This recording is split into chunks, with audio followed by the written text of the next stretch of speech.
Guys, welcome back to my YouTube channel. I'm Alex the Dev, of course, and I'm on Free Code Camp. I know I haven't posted freecodecamp.org. It's a very useful site to learn how to code in many languages like Bootstrap, jQuery, Sass, React, React, HTML, CSS, JavaScript, all these different languages right here. And you can earn certificates, and they're really useful. They've helped me a lot on my coding journey, and I'm sure they're going to help you. It's where I get a lot of my inspiration, and it's what we're going to be at on this video.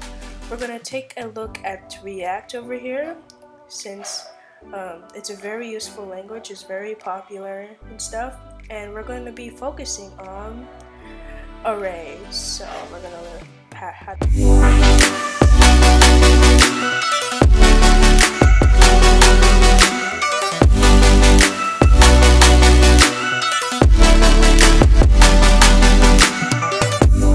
So, passing an array as a prompt. So I've recently learned how to make prompts and how they're used to do things like let me go to the previous example. So basically what you could do is it's basically props or properties, as it says. Where does it say that? Yeah, you can pass props or properties to child components, not parents.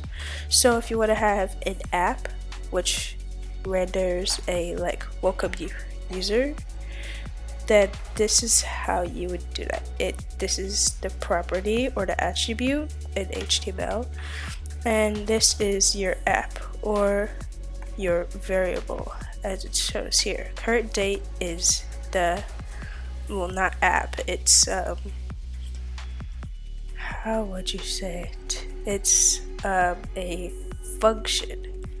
Yeah, I like to think of them as like functions, you know, like this is a function kind of, because this is the function and this is what you use to declare the function.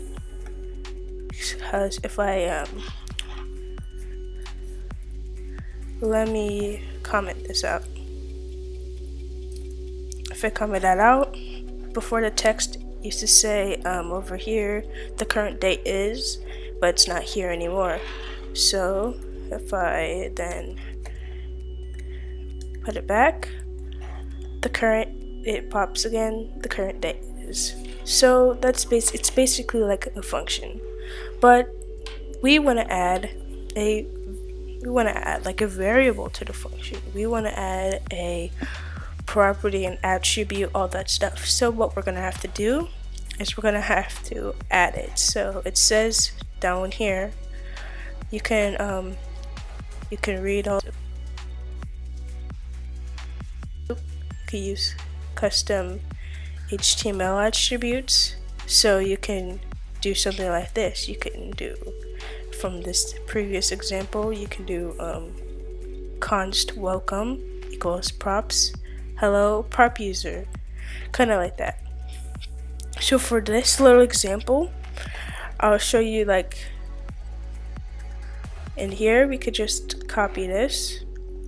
Say what this does, this function, if you don't know in JavaScript, and one of my first videos actually, I showed how you can use it. It actually shows the real date in real time based on your, it's like an attribute. Date is an attribute, and date is the function to find the date. So basically right now, the date is, for me, it would be the equivalent of November 13th. I can also put 2023, but that's why date is useful, because tomorrow it'll be the 14th, and then I'll have to change that, and every day I don't have time to change it.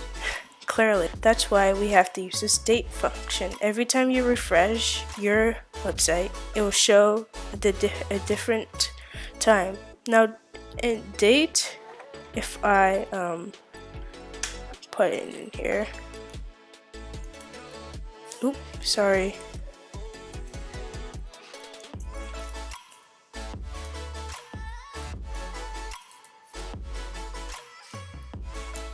If I put it in here, it is Monday, November 13th, 2023. Right now, this is the hour. This is 24 o'clock. This is the minute, and this is the second. This is my, well, why does the number don't change? Well, that's because JavaScript, well, my code right now is not dynamic. It's not changing. It's static right now. It's not moving. So, if I refresh, oops, sorry. Let's say if I delete this and then refresh, as you can see, the minute and seconds changed, but they stayed the same. So that's basically a little tutorial on how JavaScript works. Unless you code it to do it, it will not change. So if you code it to like change every second, then it will change. You can use like a set timeout function, but we didn't do that. It's React, so it's not changing. That's why. So yeah, that's basically it for this lesson. Just a little warm up on props, just letting you know what I've been learning. I've also learned more, but definitely never give up.